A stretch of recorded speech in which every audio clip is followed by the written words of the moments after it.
நேத்து நம்ம பேசும்போது என்னமோ நீ சொன்னீங்க, 1,00,000 பணத்தை கொண்டு வந்து என் மூஞ்சில விட்டெறிறேன்னு சொன்னேன்ல, பணம் எங்க காணோம்? நானும் நீ கொண்டு வந்து விட்டெறிவேன்னு பாக்குறேன். கண்ணு கெட்டின தூரம் வரைக்கும் ரூபாய கூட காணும். என்னாச்சு? பணம் கிடைக்கலையா?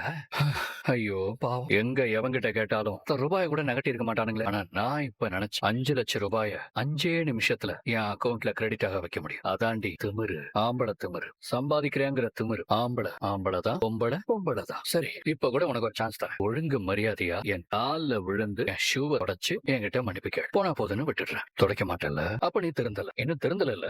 உன்னை என்ன பண்ணலாம்? உனக்கு டைம் பாம் தெரியும்? Time bomb. இப்ப நான் உங்க வெயிட்ல அதை பிக்ஸ் பண்ணட்டுமா? டைம் 9:05 ஆகுது. சரியா 12 மணிக்குள்ள என் 1,00,000 என் கைக்கு வரணும். அப்படி மட்டும் வரலன்னு வையேன், உன் நெஞ்சு வலி அப்பங்கிட்ட போய் உன் மக வாழா வெட்டியா இங்க வந்துட்டான்னு சொல்லுவேன். உன் சேல்ஸ்மேன் அண்ணன் கிட்ட போய் சுடுறா என் பணத்தைன்னு சொல்லி உங்க அம்மா கிட்ட போய் குழந்தை விஷயத்த பத்தி சொல்லுவேன். இதெல்லாம் நான் பண்ணணுமா வேணாமாங்கிறது உன் கையில தான் இருக்கு. டைம் ஆச்சு. ஆனந்தி, ஏய் என்ன திடீர்னு சொல்லாம கொள்ளாம வந்துட்ட? கடையில வேற யாரும் இல்லையா? நீ மட்டும் தான் இருக்கியா? ஆமாண்டி, ஓனர் ஏதோ வெளிய போயிருக்காங்க. சொல்லு, என்ன விஷயம்?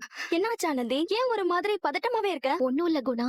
நான் உன்கிட்ட 1,00,000 ரூபாய் பணம் வேணும்னு சொன்னேன்ல, அத கொஞ்சம் உடனே ஏற்பாடு பண்ணி தர முடியுமா? ரொம்ப அர்ஜென்ட் டி. அண்ணன் கிட்ட ஒரு வார்த்தை எனக்கு 1,00,000 ரூபாய் பணம் வேணும்னு கேட்டா அவரு 1க்கு 2 லட்சமா எடுத்து உன் கையில கொடுத்துருவாரு. இப்படி தங்கமான ஒரு புருஷனை வச்சுக்கிட்டு அவர்கிட்ட உதவி கேக்குறதுக்கு நீ ஏன் இவ்ளோ கூச்சப்படுற? பணம் வேணும்னு கேக்குறதே